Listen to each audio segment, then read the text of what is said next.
Good morning, dear Martin, dear Christina, and dear Martina. And good morning, excellencies, representatives of institutions, civil society, media, academia, and all viewers online.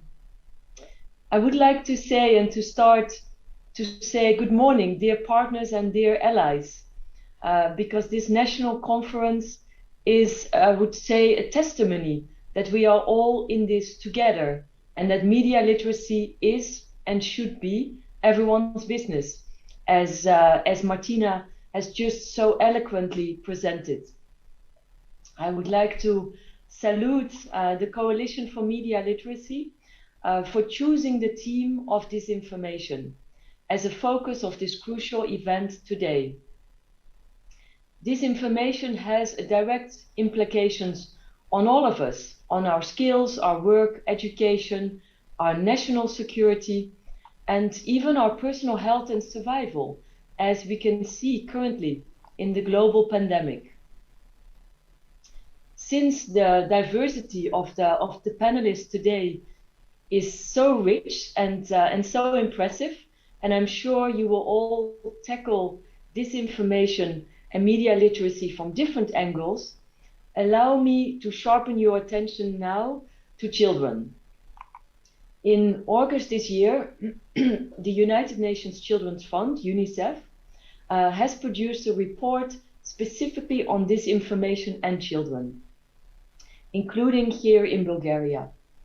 And the report goes beyond simply trying to understand the phenomenon of false and misleading information, but it rather explains how policymakers, civil society, tech companies, and parents and caregivers can act to support children as they grow up, pushing back the rising tide of misinformation and disinformation and the negative impact it has on children.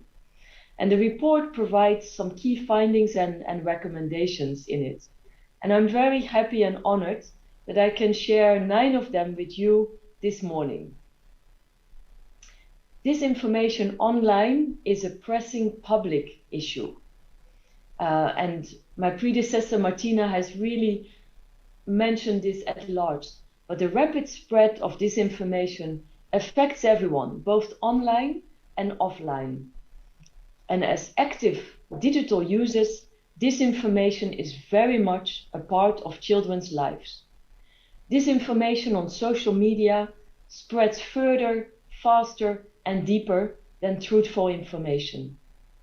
And hot button and divisive issues such as immigration, gender, and equality, but also vaccination, are amongst the common subjects of disinformation.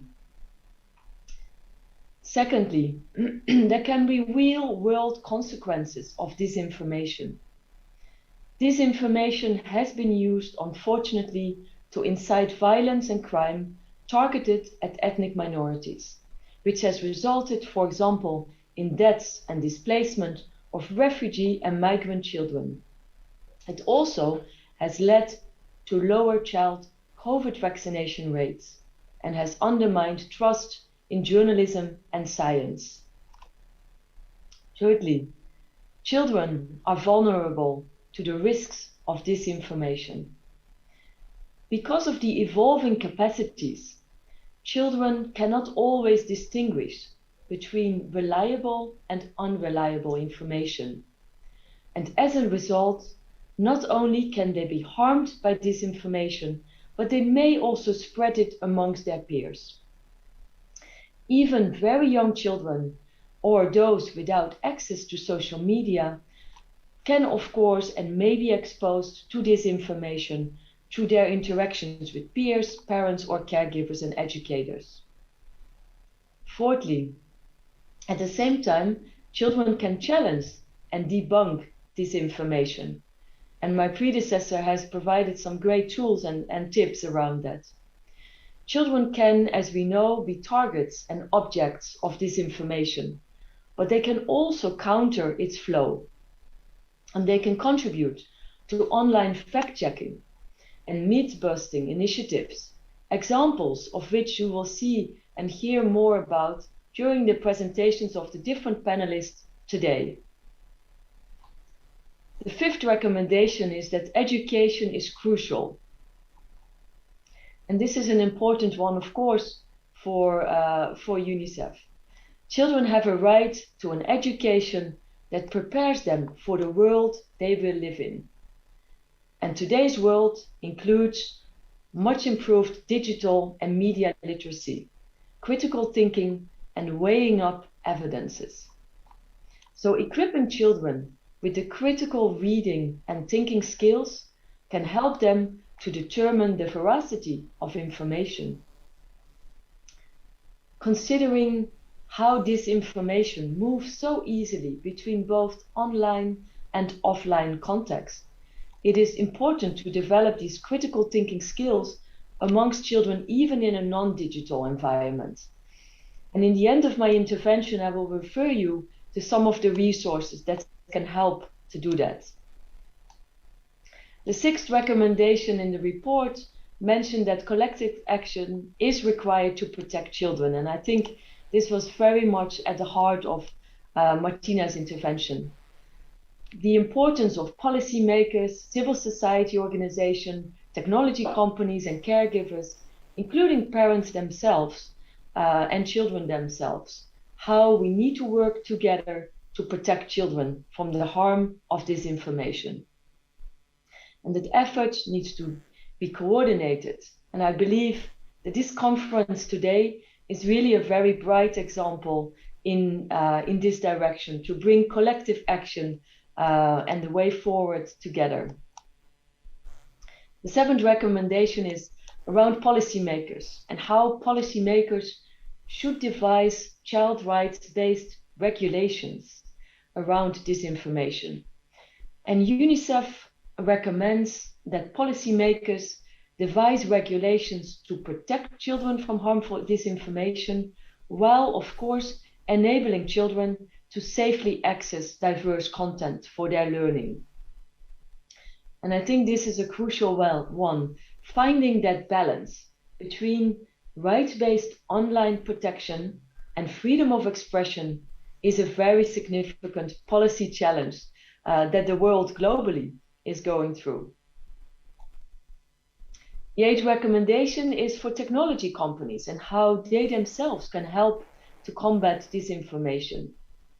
Of course, technology companies are key actors in combating disinformation. And UNICEF recommends that they actually implement their self-declared policies and invest more in human and technical approaches. Technology companies should be transparent about disinformation on their own platforms and how they are combating it themselves, and prioritize, of course, those meaningful connections and plurality of ideas for children in the design of the digital systems. And lastly, the importance of policy guidance on disinformation. And this is a recommendation for, of course, the UN, civil society, but also academia and international organizations, that we should continue to conduct research on the impact of disinformation on children and the efficacy of countermeasures, so that, of course, we can use the findings, and that will then allow us to inform further policy and advocacy responses. I would like to conclude by saying that every child, of course, in the world has the right to actively participate in the society. And for many children, the first experiences at the moment for example, civic engagement will be online. The majority of children we see will grow up as natives of a digital environment that is unfortunately saturated with misinformation and so-called fake news, which undermines trust and engagement with institutions and information sources. And as was mentioned before, critical judgment as a global competency could help to mainstream education and training in digital literacy skills. That probably will be the most important for the next generation. UNICEF has developed a number of resources and tools like U-Report, like Health Buddy, like Cyber Survivor, that we will offer to all of you in the hall today, but also online. And we encourage you to look at some of these and use them in your policy making, in your education, in your participation, and in your discussion with peers. And for any, all, or all of these documents and resources, you can also turn to my passionate colleague, Ivaio Spasov, who is with you all in the room today. Lastly, I would really like to wish all of you very fruitful exchanges, and I would like to wish a big success to the event today. Personally, I'm a very strong believer in this cause, and you have UNICEF support for all your future endeavors. Thank you very much.